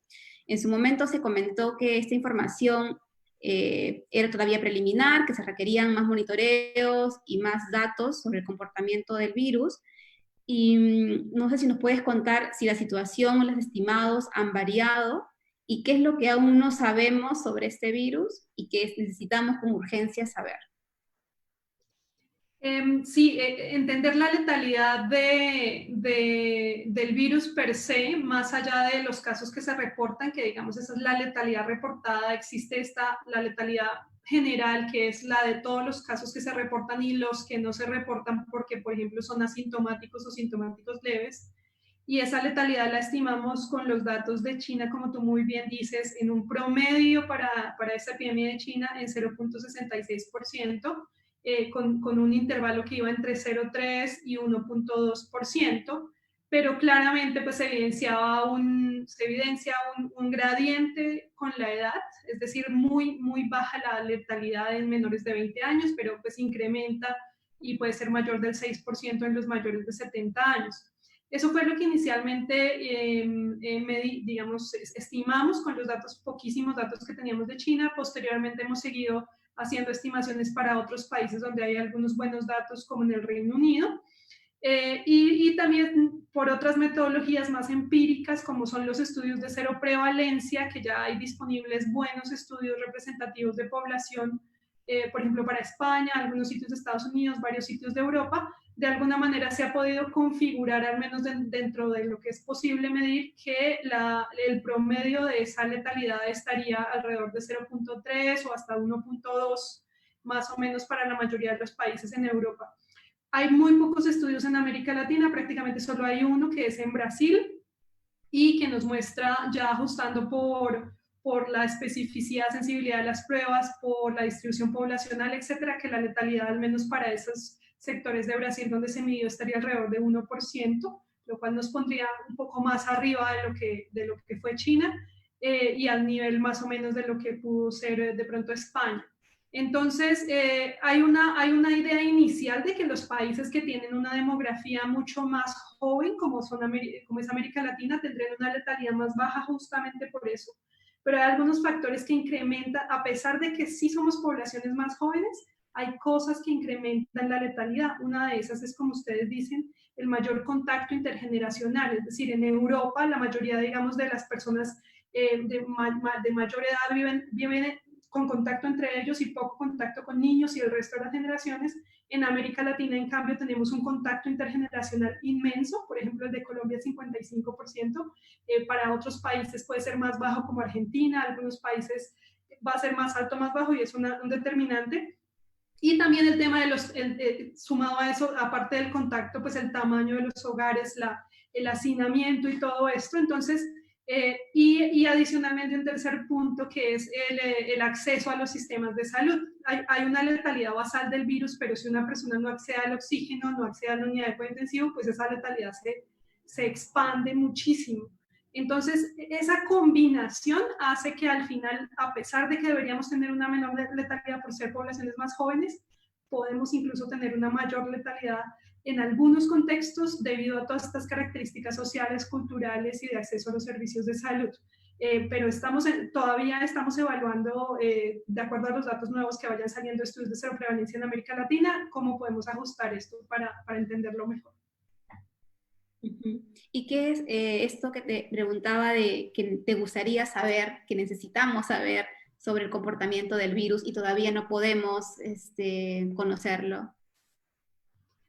Bueno, hay muchas cosas que no sabemos. No sabemos, por ejemplo, hay muchos detalles que no conocemos de cómo se transmite, por qué en algunos sitios las estrategias de contención funcionan más que otros y entender cómo en el detalle. Yo creo que la imagen grande de lo que está pasando ya la tenemos, pero tenemos que llegar al detalle, a entender por qué en ciertas comunidades hay cosas que funcionan, en otras no. Y eso puede estar en relación con aspectos culturales, con aspectos sociales, pero también con aspectos climáticos, digamos que en una magnitud grande tal vez no son importantes, pero ya cuando nos vamos a los detalles de algunos ambientes específicos, como por ejemplo la tasa de contacto puede incrementar mucho más durante épocas frías y llevarnos, no necesariamente por el aspecto climático, pero por cómo cambiamos nosotros en nuestro comportamiento con estas estaciones, puede llevarnos a situaciones donde sea mucho más dramática la transmisión, como por ejemplo en épocas de invierno, vamos a estar mucho más encerrados en ambientes cerrados con mucho más contacto cercano, y esto va a implicar pues varios temas de transmisión. Y digamos, a mí personalmente me gustaría entender cuáles son las capacidades que América Latina puede construir en un corto o mediano plazo en términos de atención primaria, de rastreo de contactos, de testeo. ¿Qué tanto nos podemos de verdad forzar a incrementar esto? ¿Cómo vamos entre todos a expandir esas capacidades y tratar de que esas capacidades sean las que necesitamos para contener el virus? Entonces, más allá, digamos, de los aspectos biológicos, mis preguntas son como en temas prácticos. ¿Cómo hacemos y en cada contexto, cuáles son las mejores herramientas cómo podríamos optimizar el control? Gracias, Zulma. Yo tengo una cosa que me gustaría adicionar a lo de Zulma. Yo tengo una pregunta Cristóbal. es bien biológica, que es ¿cuánto dura la inmunidad efectiva? Creo que ese dato es clave y aún todavía no lo sabemos, ¿no? Y probablemente va a variar mucho lo que podamos modelar y nuestras expectativas según cuál sea ese número. Sí, y también quería aprovechar para ampliar un poco más el tema, lo que mencionaba Zulma en torno a los otros factores, ¿no? Más de infraestructura, también de los servicios de salud. Desde el inicio de la pandemia ha habido como múltiples denuncias.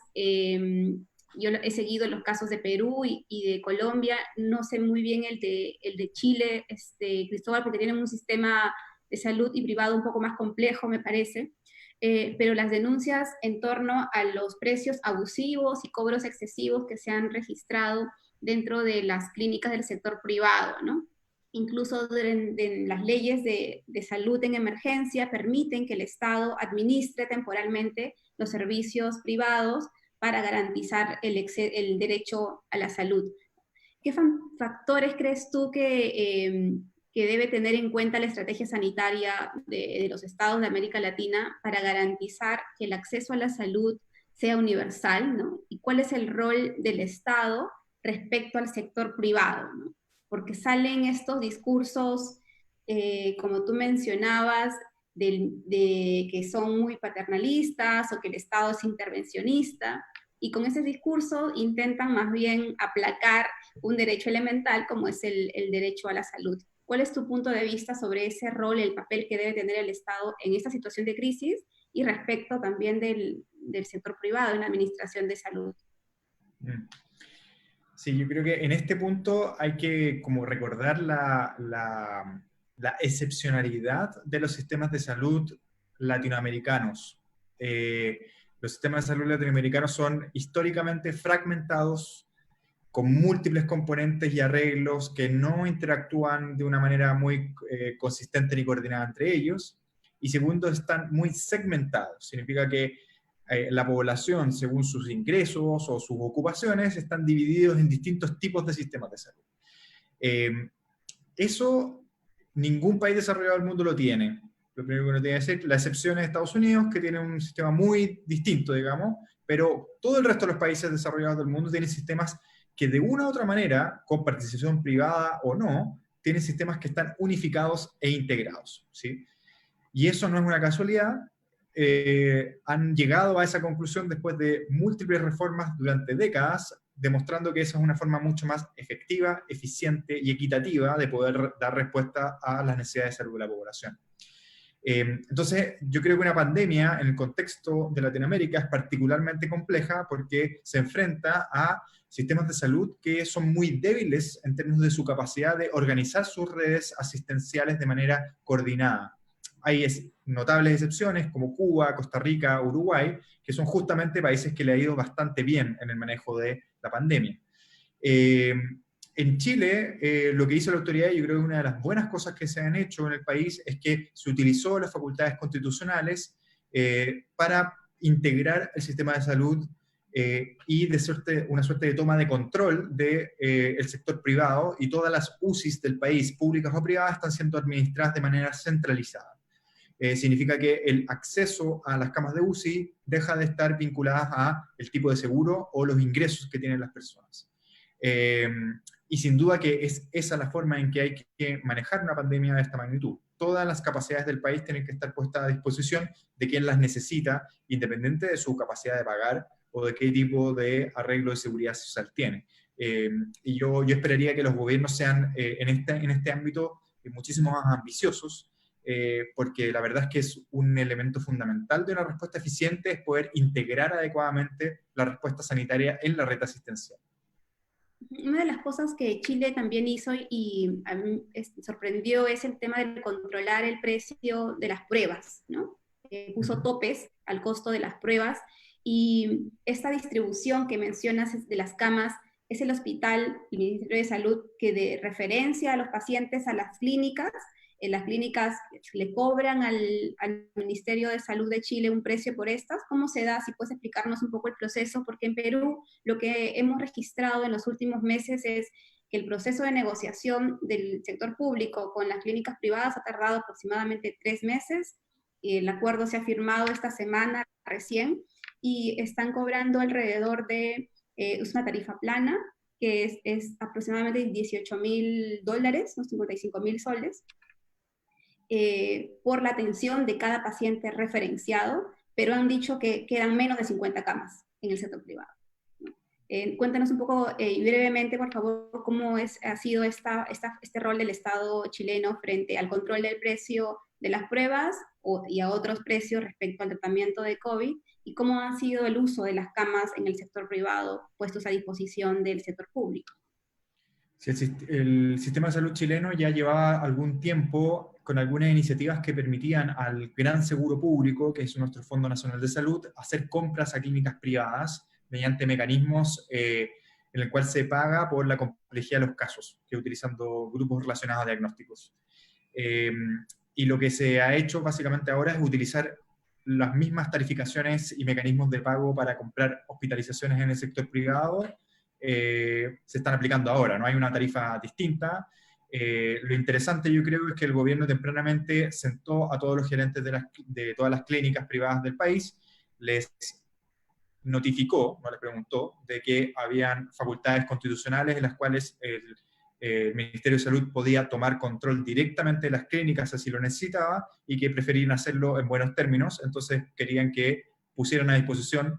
Entonces fue una conversación bien clara, digamos. O sea, acá no se va a entrar a negociar, sino que ustedes tienen el deber de poner a disposición las camas para el país, y si es que no, bueno, vamos a tener que tomar control, digamos, de eso.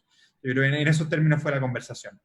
Y con respecto a las pruebas, hubo una pequeña discusión al principio, pero yo creo que rápidamente se reconoció un hecho esencial, y es que una prueba de PCR para COVID es un bien de salud pública. Es un bien público en el cual el beneficiado no es solamente quien recibe la prueba, sino que toda la comunidad, porque en la medida en que testeamos gente y la ponemos en aislamiento, eso beneficia al resto. Ese argumento yo creo que fue suficiente para desmantelar el argumento neoliberal que parecía decir que cómo alguien va a tener algo gratis, ¿sí? Y está plenamente justificado, incluso desde la teoría económica neoliberal, de que cuando hay bienes que son públicos y que la comunidad se beneficia de ellos, entonces deben ser entregados de manera gratuita, como las vacunaciones, por ejemplo. Y yo creo que hacer un framing del test diagnóstico de esa manera permitió avanzar más rápidamente en garantizar el acceso universal al testeo sin que dependiera del bolsillo de las personas. Yo creo que lo último importante de decir es que en Chile se logró reclutar también a múltiples laboratorios privados y universitarios, y hay una red de casi 70 laboratorios que están con capacidad de hacer PCR a lo largo de Chile. Todas las universidades del país pusieron todos sus laboratorios en los cuales tenían capacidad de biología molecular para hacer PCR, y eso también expandió muchísimo la capacidad de ofrecer testeo gratuito a la población. Gracias, Cristóbal. Cambiamos un poquito de tema para que nos dé unos minutitos para las preguntas del público. Valerie, yo quería preguntar también cómo el mensaje desde la salud pública puede llegar a las diferentes comunidades. Esta pandemia ha tenido además simultáneamente la infodemia, ¿no? Hay una gran cadena de desinformación en torno a tratamientos, teorías conspiracionistas y grupos conservadores que en esencia son negacionistas, ¿no? Negacionistas del virus y negacionistas además incluso de otros temas. Todos se han unido y recientemente han aparecido incluso vínculos con movimientos antivacunas.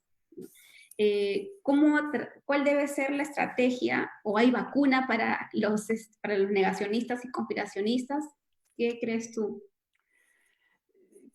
Existe por todas partes estos grupos conspiracionistas, pero lo que creo que tenemos que siempre tener en mente es de dónde obtenemos nuestra información, ¿no? Entonces, algunos leen un artículo, lo propagan, y yo a veces he sentido, ok, es mi rol decir, oye, estás propagando algo que no es lo que la comunidad científica avala, ¿no? O sea, te has agarrado de un articulito y lo estás propagando. Es difícil, la fuerza política que han tenido algunos de estos grupos antivacunas, por ejemplo en Estados Unidos, han puesto mucho dinero, han propagado mucha información y han, por lo tanto, creado una fuerte voz. No lo he visto tan fuertemente acá, aunque siempre hay muchas ideas de cómo curarse de otras maneras. Creo que tenemos que tener muy en mente por ahora que no hay ninguna evidencia de algún tratamiento que funcione. Cuando ves en un medio social una receta médica para lo que deberías tomar cuando estés con COVID, no lo tomes, porque he visto redes donde dicen, tómate esto. No, nada está comprobado, y al revés, mientras tu cuerpo está peleando ese virus, también le estás enchufando un montón de cosas que te podrían hacer daño y que tu cuerpo está peleando el doble o el triple. O sea, por ahora no hay ninguna evidencia de que algo funcione. Cuando tengas síntomas de falta de oxígeno, etcétera, sí es necesario ir para el oxígeno y que te evalúen. Y por mientras, para las personas que están teniendo otros problemas de salud, es lo mismo que me mencioné antes. O sea, vacunas de los niños. Si tienes un niño de 1 año, la vacunación es bien importante para ese niño. Entonces, ¿cómo reducir el riesgo pero asegurarte que le vacunen? ¿No? Si tienes un problema de salud que no te va a matar, que esperar 6 meses más podrías aguantar, aguántate. Pero si tienes un problema de salud que va a empeorar, si es que no haces algo, también. Entonces, creo que en este momento buscar buenas fuentes de información, asegurarte con personas que tengan el conocimiento y en los que confías. Y tercero, minimizar tu riesgo. O sea, creo que al entender cómo se propaga este virus, tú puedes tomar como una persona individual las medidas para proteger a tu familia lo más posible. Salimos de la cuarentena, cada uno tiene realidades diferentes, entonces cuando tienes que ir a comprar ¿Llevas a tus hijos o los dejas con tu suegra al costado? Cuando tienes que hacer esto, ¿cuál es la mejor manera de proteger a la máxima cantidad de personas en tu familia? Y ahorita lo mejor, cada día que va pasando tenemos más días para aprender de la enfermedad, más días para tener nuevos tratamientos, más días para desarrollar la vacuna. Todo eso nos va a ayudar a la larga. Entonces, por ahora, lo más importante que podemos hacer es prevenir, ¿no? Entonces, olvídense todos los medicamentos que puedes tomar para prevenir, no hay nada todavía, simplemente eviten el virus. Gracias, Valeria. Gabriel, en el caso de Perú, Bolivia y en Brasil se han registrado casos de autoridades que están entregando, distribuyendo ivermectina, por ejemplo, como medida, como profilaxis, ¿no? Y esto, como ha ocurrido en algunos pacientes que están llegando con intoxicación o con efectos secundarios, se está tornando cada vez más frecuente, ¿no? ¿Qué es lo que se debería hacer para evitar, porque si si es el mismo Estado entregando estos medicamentos, o sea, qué es lo que se puede hacer para frenar esta ola de distribución que aparentemente está siendo impulsada con medicamentos que no tienen evidencia y eficacia comprobada? Sí, es un tema complicado, ¿no? Incluso con la misma cloroquina o hidroxicloroquina, que el Estado ya ha hecho compras enormes. Y ese es un mecanismo, no sé si existe, pero debió comprarse quizás asegurándose la provisión, pero comprándose por partes, ¿no? Digamos, si es que había incertidumbre en el primer momento de qué medicamento funcionaba, no comprar un lote para la pandemia durante los próximos 2 años.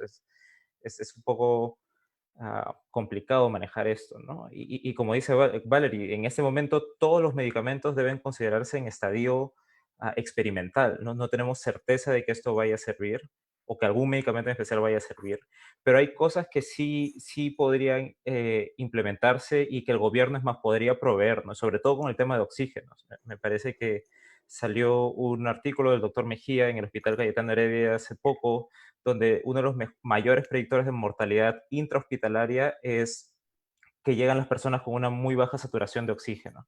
Entonces, si se arma o si el gobierno puede provisionar pulsioxímetros, si pueden hacer puntos de oxigenación, digamos, esos son mecanismos que van a impactar en la pandemia mucho más fácil que entregar un medicamento casa por casa de una pastilla que no sabemos si va a funcionar, ¿no? ¿Y a qué entidad dentro del Ministerio de Salud le debe de tomar esa decisión de ir por esa estrategia en lugar de la distribución de los kits? No lo sé, la verdad. Yo creo que sí. Yo Mucha diría es que la es el decisión. Ministerio de Salud, o sea, si tenemos pulsoxímetros en todos los establecimientos del primer nivel, o sea, tú ya puedes ver a las personas que están con una saturación baja y asegurarte de que los que estén con saturación baja tengan una intervención, no sé, o sea, ¿tú qué piensas? Sí, pero lo que iba a decir es que, claro, es el Ministerio de Salud, pero dentro del Ministerio de Salud han basado muchas de sus decisiones en los grupos de expertos. Y claro, ahí hay que, digamos, no sé si expandir este tipo de discusiones o y ese es un problema que ha pasado en esta pandemia en Perú, como presentar los planes con anticipación o socializarlos por una mayor discusión científica académica, ¿no? Muchos de los planes fueron eso va a pasar mañana y el gobierno ha tenido varias idas y venidas, es decir, ha dicho, bueno, ya no vamos a utilizar guantes, no, bueno, ya no vamos a hacer salidas por sexo, ya no vamos a hacer un montón de cosas.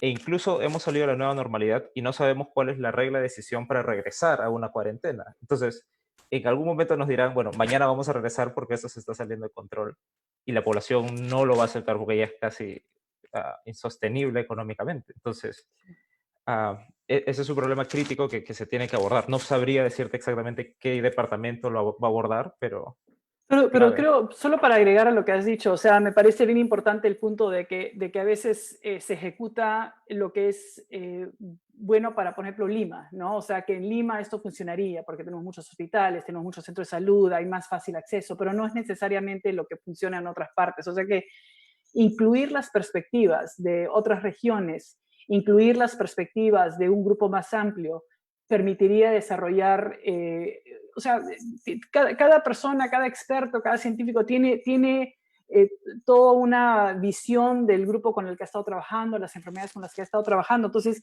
amplía las opciones de tener una estrategia más que se asegure que más personas estén protegidas, ¿no? Entonces, sí creo que por un lado la visión regional es muy importante porque afuera de Lima tenemos mucho más el nivel primario, el que tiene que ejecutar la prevención de salud. Y la otra cosa es el uso de los académicos científicos en las universidades. O sea, creo que se podría aprovechar.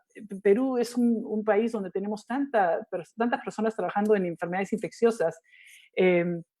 Aprovechar de los conocimientos que tenemos los que trabajamos en dengue, en malaria, en leptospiro. O sea, tienes un buen grupo de gente preparada que hemos estado haciendo rastreo de contactos para Chagas, hemos estado haciendo rastreo de contactos para esto, vigilancia de vectores. Entonces, aprovechar de toda la gente e integrarlos a estas fases de intervención y decisiones y desarrollar de estrategias.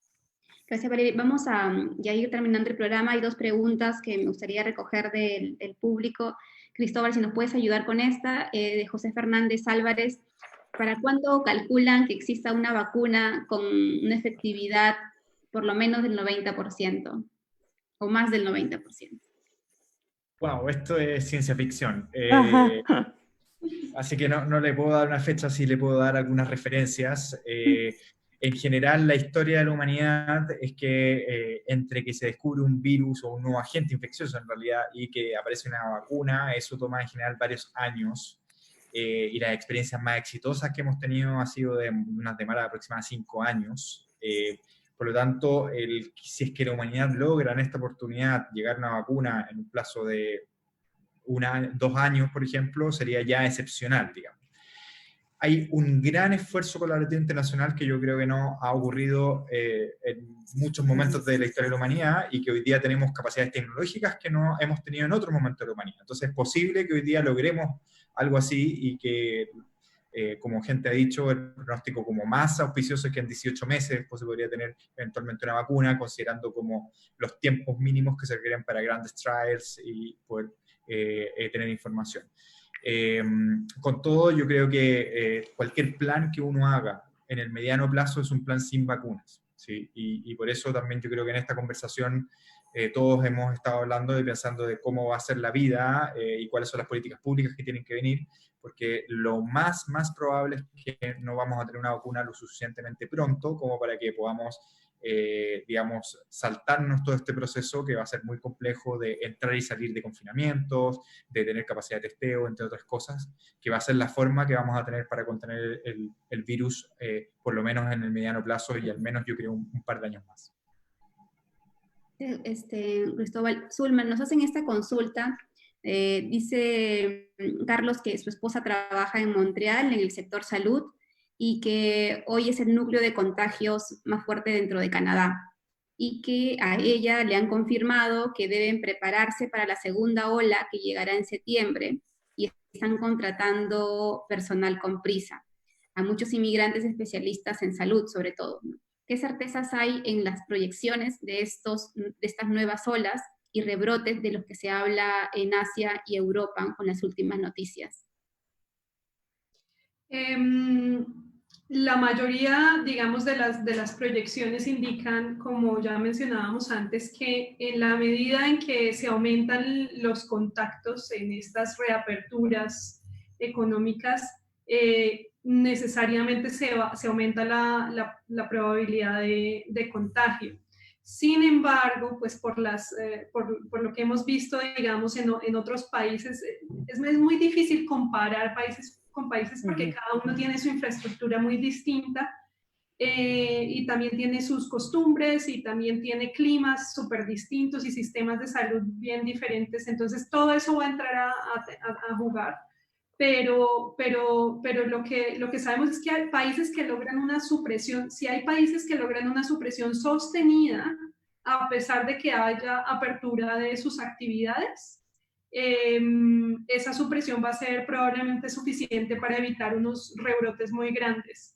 Pero hay países que son muy susceptibles a lograr la supresión y yo contaría la mayoría de países de América Latina allí.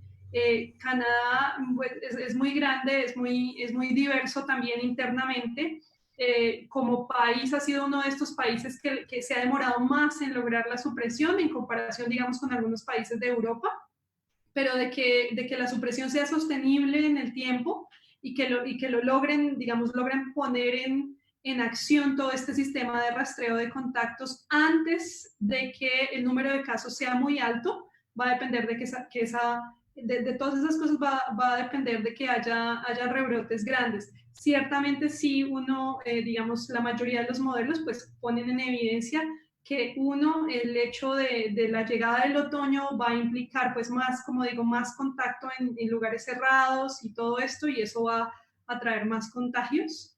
Y dos, pues a pesar de que hoy están en supresión, cada día están teniendo más casos, entonces es muy probable que sí hayan rebrotes en la mayoría de los países. Ahora, que esos sean del mismo tamaño que los iniciales, muy probablemente no, porque ya están estos sistemas mucho más preparados, tienen miles o cientos de miles de personas cumpliendo acciones de rastreo, testeo, entonces el impacto va a ser muy probablemente en esos países que ya se han preparado suficientemente, va a ser mucho menor que el primer rebrote, es lo más probable, pero muy seguramente sí van a haber rebrotes, si no del mismo tamaño, sí varios en varios sitios donde la supresión no se logra mantener. Bueno, entonces lo que nos queda claro es que hay que tener estrategias por lo menos para los siguientes 12 meses. Los más optimistas hablan de un año para la vacuna. Paralelamente hay ensayos en diferentes medicamentos y sobre la eficacia de estos.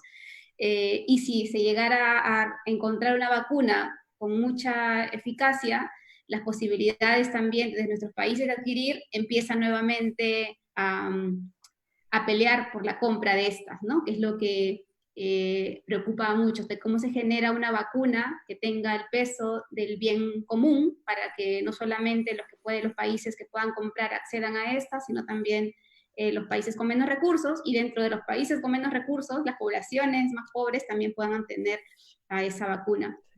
Si tuvieran que elegir un número de meses para generar una estrategia hasta que llegue la vacuna a sus países, ¿en cuántos meses pensarían esa estrategia? ¿Una estrategia de 24 meses, de 36, de menos? Y con eso despedimos el programa. Comenzamos con Valerie. Creo que al igual que dijo Cristóbal al comienzo, o sea, es adivinar con una bola de cristal, porque no creo que en vez de estar tratando de adivinar, lo importante acá es pensar de nuevo, como comunidad, ¿qué puedo hacer para evitar? Porque va a ser un cambio de estilo de vida por un buen tiempo. Y como sistema de salud, ¿cómo vamos fortaleciendo el sistema? Punto final, llegue la vacuna, no llegue la vacuna, tal vez no llegue una vacuna, tal vez lo que tenemos que lidiar es un mejor tratamiento, que tenga una mejor capacidad de recuperar la gente, tal vez eso va a tener que ser suficiente, pero por mientras vayamos mejorando nuestro sistema de salud, fortaleciéndolo, integrándolo y pensar que esto por lo menos es un año. Gabriel, ¿qué nos dices? Sí, no, yo tampoco me atrevo a dar un número. Yo lo que creo es que Valerie, como dice Valerie, debemos pensar más que en algo para COVID, debemos pensar en la reforma del sistema de salud. Y esa reforma del sistema de salud debemos conversarla en los próximos 2, 3, 5 años y aprovechar este momento, no perder el momentum. Se tuvo mucha iniciativa al inicio, creo que ahora perdió un poco de fuerza, recobrarlo, pensar de que esto tiene que cambiar, no por esta pandemia, sino por las próximas que van a venir, ¿no? Y ese es un plan que va a tomar tiempo, pero hay que ponerlo sobre la mesa, sobre todo que el próximo año ya es año electoral. Zulma. Bueno, yo creería que es fundamental hacer una pequeña parada en el camino y ver realmente qué ha funcionado, en qué contextos y qué no ha funcionado. Y las cosas que han funcionado, hay algunas que son muy efectivas, pero que tienen poca sostenibilidad.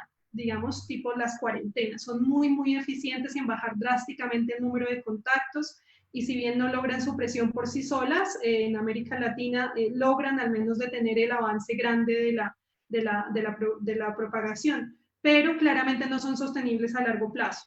Entonces, creo que tenemos que pensar en una combinación de cosas de corto plazo, que sean muy efectivas, pero que duren poco, y otras cosas que a pesar de que se demoren más tiempo y que requieran más esfuerzo, pero que a largo plazo nos lleven también como tipos reformas de los sistemas de salud, como incorporación de otras áreas que vayan más allá de la salud pública para tomar como decisiones más en conjunto con aspectos sociales, económicos, culturales, que aunque nos tarden un poquito más, al final, digamos, van a aportar mucho más a la sostenibilidad de las estrategias. Entonces yo diría eso, al menos pensarse cosas de corto plazo que actúan en los pocos meses, pero también al mismo tiempo mantener un ojo, digo yo, en el horizonte y ver que al menos tenemos que tener una estrategia mucho más sostenible para el siguiente año.